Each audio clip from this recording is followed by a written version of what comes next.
सभी मधुबनी जिला के समस्त जिलावासियों को मेरी तरफ से होली की ढेर सारी शुभकामनाएं।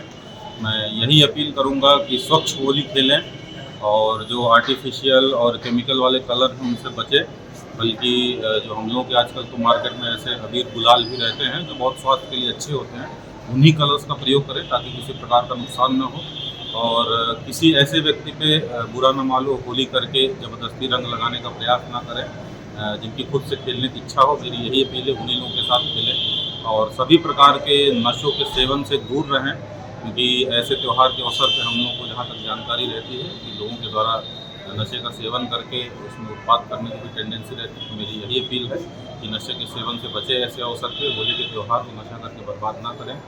और जोश खरोश में नौजवान कई सारे बाइक पे ट्रिपलिंग करके बहुत तेज़ी से ड्राइव करता है, तो उसमें भी दुर्घटना की संभावना रहती है, जान की भी क्षति हो जाती है। मेरी यही अपील है नौजवानों से भी कि होली के त्यौहार को घर पे मातम ना मनने दें और संभल के कहीं भी जाना भी हो संभल के चलाएं और सावधानीपूर्वक चलाएं और अच्छे तरीके से आप लोग सभी लोग होली मनाएं। पुनः अंत में मधुबनी जिला के समस्त जिलेवासियों को मेरी तरफ से होली की ढेर सारी लोगों को डीजे से बचें और कोई भी आपत्तिजनक ऐसा गाना ना बजाएं जो नॉर्मल लाउड स्पीकर पे भी, जिससे किसी भी व्यक्ति या समूह की भावना को ठेस पहुंचे। धन्यवाद।